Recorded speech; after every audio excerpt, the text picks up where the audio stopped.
albatta zikrdan vazifangiz bo'lsin. Har doim zikrga harakat qiling. Birgina suv ichishni aytib o'tdik Imom Sha'roviydan.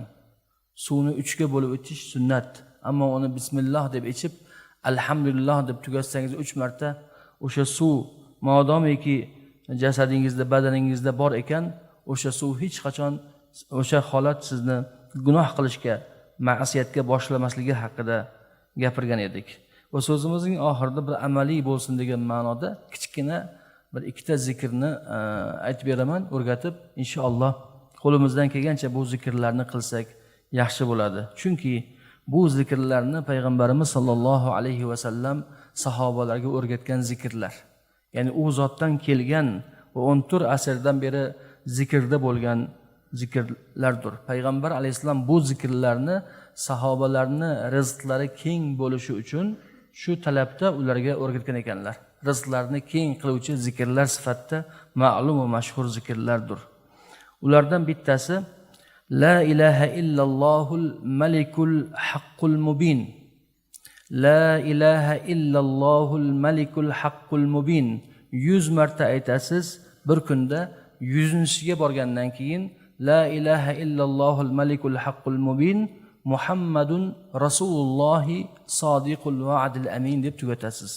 100 marta aytasiz. Ikkinchi zikr undan ham oson. Subhanalloh bihamdihi. Subhanallohil azim. Astagfirullah. Subhanalloh bihamdihi. Subhanallohil azim. Astagfirullah. Buni ham 100 marta aytasiz. Ammo buni qachon aytamiz? Bu ham ko'rsatilgan. Bomdod namozining sunnati bilan farzning orasida aytiladi 100 martadan. Bu zikrlar rizqni kengaytiruvchi, rizqni jalb qiluvchi zikrlar ekan. Payg'ambar alayhisalom xuddi shu qasdning ustida sahobalarga o'rgatganlar. Bomdod sunnati bilan farzning orasida 100 martadan aytiladi. Agar u mahal ulgurmasangiz, taqalib qolsa, bomdod namozidan keyin aytasiz, farzdan keyin aytasiz. Unga ham ulgurmasangiz, quyosh chiqishdan oldin aytasiz. Unga ham ulgurmasangiz, zavol vaqtida aytasiz dedilar. Quyosh peshinga oqqan mahalda aytasiz dedilar. Xullas, fala yanbaghi lil abdi ay yakhliya yawmahu anha. Bandaga bu zikrlarsiz kunini o'tkazishi lozim emas. Ya'ni bu zikrlarsiz kuni o'tmasin bandani.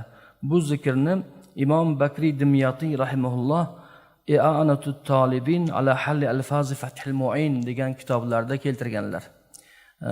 Zaynuddin Malibarining Fathul Mu'in asariga I'anatut Talibin deb sharh yozganlar. Bakri Dimyati.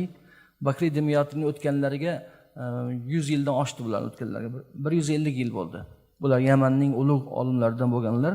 O'zlarining shu kitoblarida bu vazifani o'zlari kelgan sanad bilan rivoyat qilib berganlar.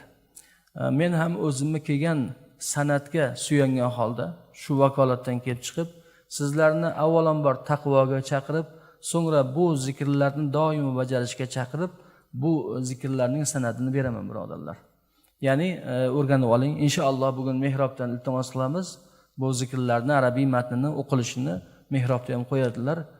O'qib vazifa qilib yuring.